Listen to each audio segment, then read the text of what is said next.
Yo, what's going on, guys? It's your boy Coreboy back at it again today with a new video, and today I'm going to be recording two videos back to back because on Monday I'm actually moving. So if you guys notice there's a lot of stuff missing in my room and shit, it's because I am moving tomorrow to Knoxville. Got a new place to move into, so you guys are going to see a different setup starting next week. Or this week technically. But today I got a video of something that I've been wanting to talk about since I finally finished it yesterday. I sat down. That's why we didn't have an upload yesterday. Was I wanted to sit down and bang out this show, and then by the time I was done with it, I didn't have any time to get a video ready. But today we are going to talk about the Fallout show. Now, if you guys don't know, I know that I'm mostly a Halo content creator, but Halo is my all-time favorite game, or I said Halo. Fallout is my all-time favorite game series. It has been since I was a little kid whenever I first played Fallout 3, and since then I've played every single game. Usually every year we do a playthrough of 3 in New Vegas. We just 100% them because those two games are near and dear to my heart due to them being huge childhood things for me. So we're probably going to be doing that at some point. I don't know if I'm going to do necessarily videos on it, or I might just do like one long video for each one of like funny moments and shit that's happened. But those playthroughs usually consist of me not only just playing through the base game, but doing every single side quest, doing all of the fucking DLCs and everything that's to offer in there. We collect everything that we can, like all the unique weapons and shit like that. But that's besides the point. Today, we're talking about the Fallout show. Something that, whenever it was originally announced, I wasn't personally excited for. I was very worried about it due to another series that I love so dearly, Halo, having a pretty fucking bad show. I didn't watch season 2. It's not really something that interested me. I'm just not. I'm not typically a show guy. But whenever this was like officially being like shown off, we were seeing stuff behind the scenes. I actually got really excited for it because the designs looked amazing for not only the characters but the weapons, the like areas, like the atmosphere around the show, the locations in which we were going to be in. But also things like the weapon designs and shit like that as well just looked really, really good. And I was like, damn, maybe this is going to be a pretty damn good show. So I decided to hop onto Amazon Prime. I literally got a subscription just for this. And I was like, I'm going to sit down and watch it. I'm going to see what it's all about. And I absolutely have to say that I fucking love it personally. There's been a lot of weird things that I've heard about it, like that it retcons New Vegas. Did you watch the entire show? Like literally the ending scene, and this is a spoiler for those who care. We see New Vegas. Like we know that that's where the next season is more than likely going to take place at. I'm going to try not to spoil a lot for the show because I do want people to go and watch it and enjoy it, especially Fallout fans. I think a lot of actual Fallout fans are going to really love this. Not just the New Vegas fans are going to always shit on anything that involves Fallout that's not directly New Vegas. Trust me, I've dealt with you all for a very long time. It's just how it is, how you all are for some reason. I guess they assume that Bethesda absolutely has a fucking gun pointed at Obsidian's head going, we fucking hate this game, whenever they don't. Like, everything's more than likely going to be correlated. The game is very canon. There's a lot of storytelling with different factions in that game. And we do see that in this show. We see the NCR, and actually we take place where the NCR started, which was in California, which was really, really cool. It's where the show is based out of, is California. It's in LA. And it's really cool to see that. We get a lot of backstory. I think the biggest thing that I really liked about this show was, at first you're taken to like the vault of like, oh, it's just like really happy place. But then they really do dive into how fucked up Vault Tech is, or was, and all of the crazy, shitty things that they had done throughout the years of Vault Tech existing. It's actually mind-blowing to me that they were actually really able to heavily focus on that and to understand just how horrible of a thing Vault Tech was, like how fucked up they were in what they were doing with the vaults. I mean, there were the ones that were fine, but a lot of them had different experiments and such. And you kind of learn that as you go through the show. You will learn that about the 4 different vaults you go through. There's 31, 32, 33, and then there's Vault 4, which gives you some more on those as well, which is really cool. I do like the fact that they incorporated that. I was actually kind of worried about that at the first glance of the show. I was like, are they actually going to give like these vaults like the really fucked up lore that they typically have? And I was very happy to see them actually focus in on that and actually have that aspect in the show, because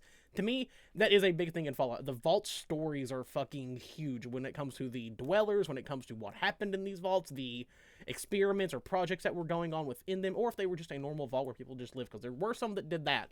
But I was very happy to see a large iteration of like, hey, let's show them exactly what's going on in these. And they did it so well. I will also say they did the factions really well too. The main factions you see are the Brotherhood and the NCR starting this season. They did them great. They did the Brotherhood, I think, justice, because if you guys have played New Vegas or have not, the West Coast Brotherhood is typically not that strong. They are very, in a sense, cowardly compared to the East Coast renditions of the Brotherhood that we have seen in Fallout 3 and 4 and other games as well. And it's a little bit weird, but I was happy that they applied the Brotherhood here in this show as this powerhouse, the people that are not afraid to fucking die for what they believe in. It was very, very cool to see. And I really did enjoy that a lot personally. I was like, okay, cool. They are actually focusing on the Brotherhood the way that they should be. To me, the Brotherhood is the main faction of Fallout. My personal favorite is always going to be the NCR. I absolutely love the NCR. I love their characters. I love the people that are in them. They also have the coolest armor. I think the Veteran Ranger armor is the coolest fucking looking armor ever in Fallout. I think it's iconic. Whenever I think Fallout, I do think power armor always. I do like that they, of course, did a really, really good design with the power. They made the power armor look fucking tanky in this movie, or in the show. And I could not get over just how good it looked. I mean, you can see it right here in some of the pictures I had just pulled. I just pulled up a thing on fucking Google. I don't do this typically, but I do want to talk about it. But you can see here that the power armor looks like very, very big, and you can kind of see it here beside Titus and Maximus. It's fucking huge. It looks like a behemoth. It's really cool to see. I absolutely love the fact that they made the characters that are in this giant rig of hydro-powered power armor just massive. It was really cool to see. They even made it to where the characters themselves, when they were wearing this armor, they were the literal tanks. They were the first ones to run in and wipe everything out. And that was just really cool to see. I was very happy that they focused on that so well. And even in this picture as well, another thing I wanted to point out that I really did like was the weapon designs. They nailed it out the fucking park. They nailed weapon design. It looks like Fallout. And I mean, not only do you see weapons like right here, which is the assault rifle, which we see in Fallout 4 and 76, it's that version of the assault rifle. We also see some laser weapons. We see some of like the junk weapons. We see the junk jet, and then we also see some of the pipe weapons as well, which are what mostly you see the Raiders using, which I thought was really cool that they actually incorporated that. They didn't just have just regular fucking guns. It looked like the ones that, like, whenever you see a Raider, it was like something they had like pieced together with fucking tape, pipe, and whatever they could find, which I think was really, really cool. They actually gave the Raiders and the Wastelanders a lot of personality in this show, and actually really showed what it would be like if, you know, not in a game setting. Because typically the games, you do see them, but you don't see them do a lot. But they actually gave them a lot of personality into what it takes to survive in this wasteland. I thought that was really, really cool. We do also get introduced to the Fiends as well a little bit. There's two characters that we know are Fiends that we got introduced to. They ended up, you'll see what happens in the show if you watch it. But I thought that was really cool. I like the fact that they gave them, you know, like this style that actually does fit the factions from the games. Like, you see Maximus here in his Squire outfit, which is exactly what you see in the games. And I thought that was really, really cool. I like that they actually emphasized on showing off how these factions look. Whenever you get introduced to the NCR, you do see them in kind of military-esque outfits, which really does fit because they are a military outfit. They are the ones that are trying to make order and peace within this apocalyptic world, which I think is really, really cool. I absolutely did that. Of course, we have the Vault Dweller, Lucy herself. She always has the Vault suit on, which, of course, is fitting. She's a fucking dweller. You do see her, as time goes on, kind of switch it up, throw some, like, leather armor and stuff on it, which I really, really did like that they did that, because Vault Dwellers do tend to do that. They wear that Vault suit all the time, but you'll see them with, like, the armored Vault suits on, where they will apply, like, leather armor and such to them. And then we have the Ghoul, which is personally become one of my favorite characters as I was watching the show. His backstory was really cool. That's one thing that I will talk about later. But also his character design just looked really good. He looks like a ghoul. And he wears definitely like a more like westernish outfit, which actually fits his character really well.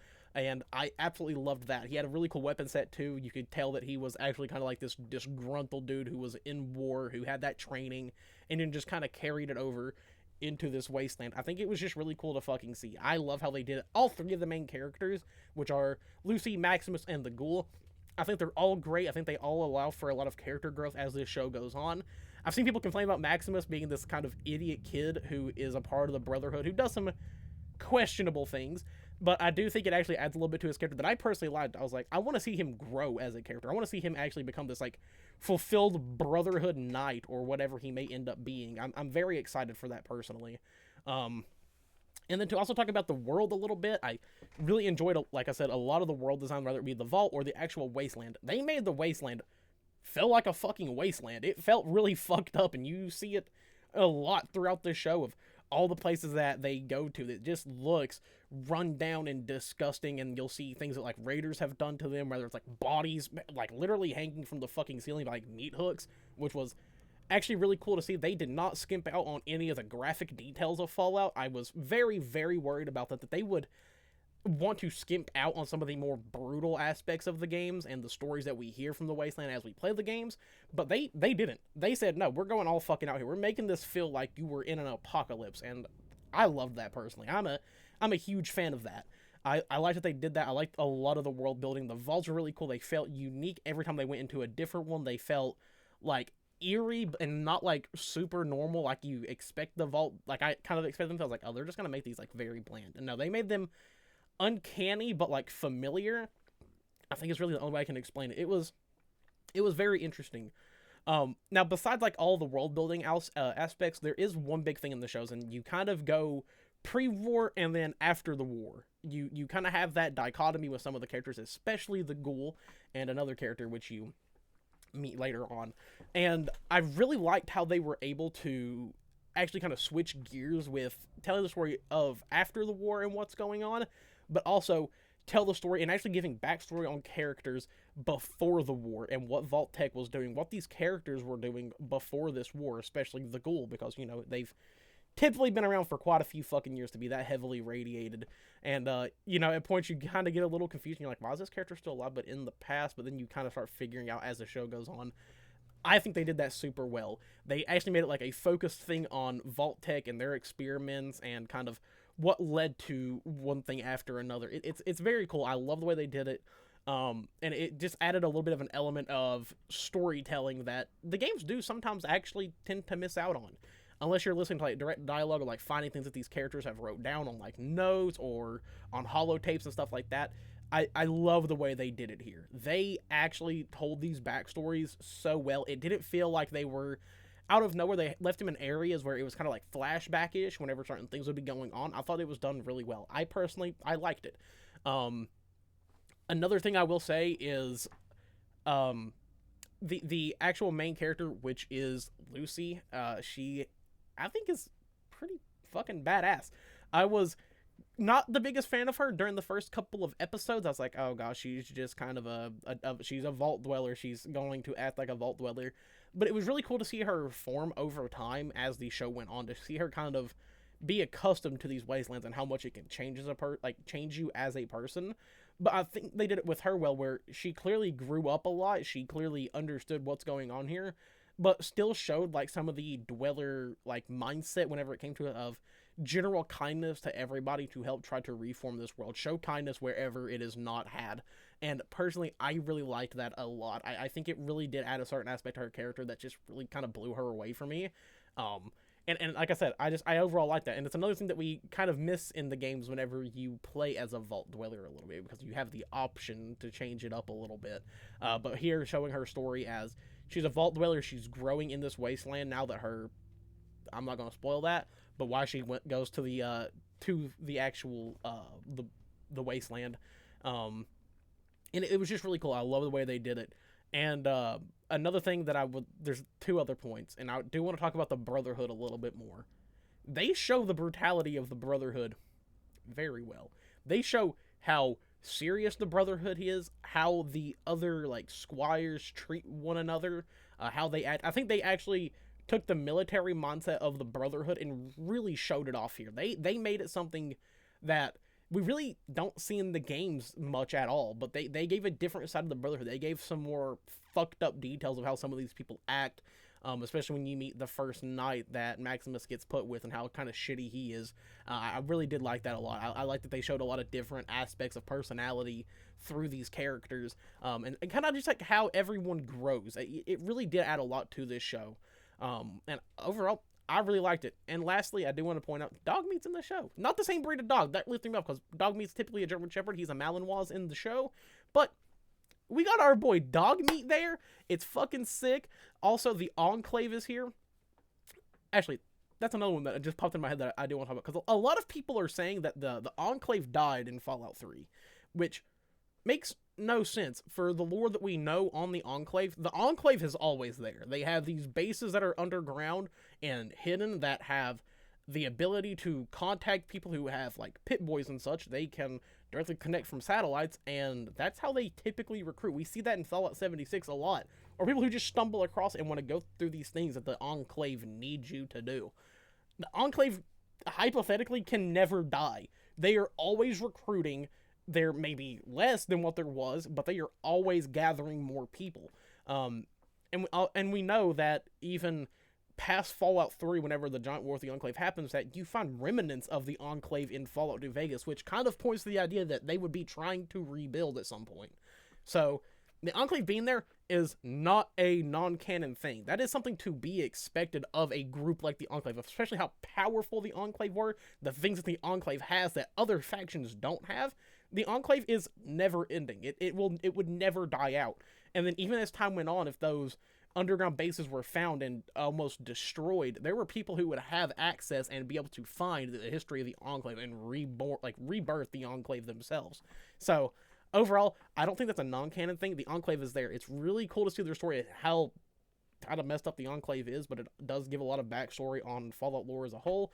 And it's also how we meet our little friend Dogmeat, which is pretty fucking cool. And I absolutely love the fact that they just added Dogmeat in there as like a little companion that all the characters kind of like keep around. It's so fucking good to me. I love that they did that. And it's cool because the first person you hear call him Dogmeat is the Ghoul. He just calls him Dogmeat, and I'm like, oh, there's my boy. And lastly, I do want to say that the creature design is very well too. You guys will absolutely love that. If you're massive fans of Fallout, you're gonna really respect the creature design. They did it very, very well, in my opinion. I think they actually made these creatures look horrifying, especially the ones that we see. At least we don't see a lot so far, and I think it's because of the world that we are in right now, with being in California and how the main areas they go to typically don't have them. It's more people. But I think as the show goes on, we're going to see more of these creatures, and I think if they do them as well as they did for the ones that we've seen here, it's gonna be pretty damn good. One thing I can't wait to see personally, show me a Deathclaw. I'm really excited to fucking see one. Or show us one of the hermit crabs that are in the fucking buses. That'd be cool to see too. I don't know necessarily how they would do that, but it'd be cool to see. But overall, I think this show's great. I'm really excited for season 2 and see where it goes. I think it's going to build a lot prior to whatever Fallout we get next, Fallout 5, whatever it may be. I think it'll add a lot that leads up to that, and I really do hope that they keep this lore in the game so they don't make this a non-canon thing. If they keep this as a canon thing, I think it's going to be personally really fucking cool to see. I like the idea of that. They've kept it pretty canon so far. We get introduced to a lot of characters, of course, some that I didn't get to talk about because I don't want to spoil it for you all. But if you're Fallout fans, you will definitely catch on as soon as you see them. But other than that, though, guys, I'm going to hop out of here. I love you all, and yeah, later.